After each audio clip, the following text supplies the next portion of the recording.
की वीडियो में लेके आया हूँ डिफ़ॉल्ट बेल के बारे में। तो फ्रेंड, जनरली हमने सुना हुआ है कि एंटीसिपेटरी बेल के बारे में या रेगुलर बेल के बारे में। अब ये डिफ़ॉल्ट बेल क्या होती है, आइए इस वीडियो में देखते हैं कब हम इस डिफ़ॉल्ट बेल को अप्लाई कर सकते हैं, उसको पा सकते हैं, और किन किन केसों में डिफ़ॉल्ट बेल को अप्लाई किया जा सकता है।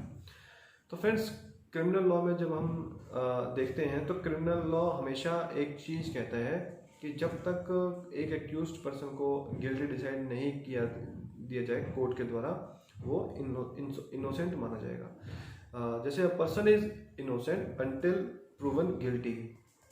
इसका मतलब क्या है कि एक एफआईआर होने से लेके केस के डिसीजन तक जो भी पर्सन जो है ट्रायल के दौरान एक्यूज्ड में आता है कोर्ट के सामने, वो एक इनोसेंट पर्सन कहलाता है। तो आज हम बात करने वाले हैं डिफ़ॉल्ट बेल के बारे में। डिफ़ॉल्ट बेल क्या होती है? तो डिफ़ॉल्ट बेल क्या होती है? एक इस तरह की बेल है जिसमें जो ट्रायल जज है बेल को देने के लिए मेरिट के ऊपर केस को डिसाइड नहीं करता है। इट मीन्स कि बेल जो सुनते वक्त जो है वो मजिस्ट्रेट या सेशन जज हैं, मेरिट के ऊपर बेल देते हैं। तो वो पहले फर्स्ट ऑफ ऑल ये डिसाइड करेंगे कि इस स्पेशल बेल मैटर में बेल देने के लिए मेरिट में है या नहीं है। तो इन केस में मेरिट्स को नहीं देखा जाता, जिसको हम डिफ़ॉल्ट बेल कहते हैं। अब ये डिफ़ॉल्ट बेल का प्रोविज़न दिया गया है सीआरपीसी के 167 सबसेक्शन 2 में। 167(2) के अकॉर्डिंग अगर कोई भी investigation officer with in stipulated period of time अगर वो अपनी चार्जशीट कोर्ट में फाइल नहीं करता है ऑफेंसेस से रिलेटेड, तो एक्यूज्ड पर्सन को बाय डिफ़ॉल्ट ही राइट है उसको बेल लेने का। तो उसको by default he bell grant हो जाएगी अगर विद इन स्टिपुलेटेड पीरियड में आईओ जो है वो कोर्ट में चार्जशीट फाइल नहीं करता है। तो वो कौन से ऑफेंसेस में कितना कितना टाइम दिया गया है? 167(2) के सबसेक्शन A1 में बताया गया है कि जो भी ऑफेंसेस जिसमें पनिशमेंट या तो डेथ है या उम्र कैद या फिर 10 साल तक की सजा है, तो उस केस में आईओ को केस से रिलेटेड जो चार्जशीट है वो विद इन 90 डेज के अंदर फाइल करनी होगी। और सीआरपीसी के सेक्शन 172 सबसेक्शन A2 में बताया गया है कि जिसके अंतर्गत अगर ऑफेंस के अंतर्गत जो पनिशमेंट है, सजा है, वो 10 साल से कम की है, तो उसके अंदर आईओ को चार्जशीट 60 डेज के अंदर फाइल करनी होगी।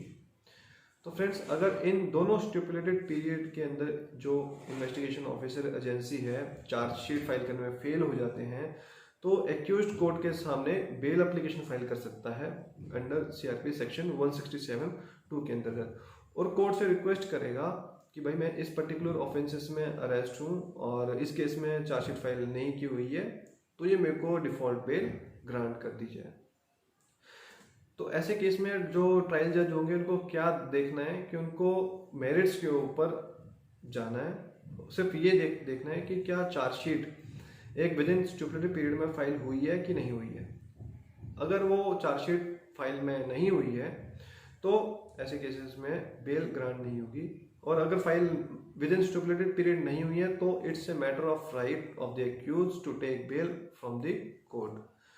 तो अब ये स्टिपुलेटेड पीरियड जो है 60 और 90 डेज का, ये काउंट कहाँ से होगा, ये क्वेश्चन है।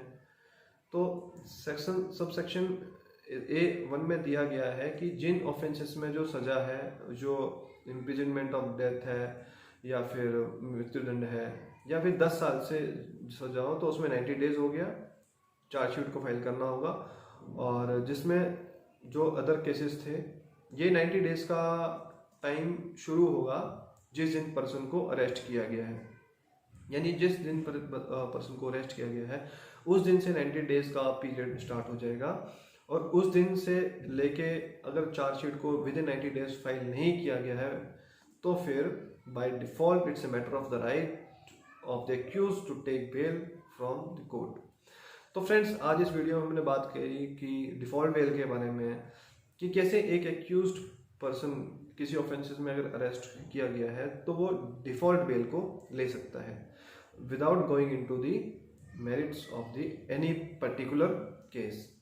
तो इसी इन्फॉर्मेशन के साथ मैं आपके साथ नई नई वीडियो के साथ जुड़ता रहूँगा, जैसे कि आप मेरी अर्ली वीडियोस भी देखते आ रहे हैं और आपको ऐसी आने वाली वीडियोस भी, इंटरेस्टिंग वीडियोस आपको टाइम मिलती रहेगी। तो प्लीज़ फ्रेंड्स, अगर आपने मेरे चैनल को सब्सक्राइब नहीं किया है तो please subscribe, share and like and comment कीजिए ताकि आने वाली वीडियोज़ भी आपको टाइम टू टाइम मिल जाए। Thanks for watching this video.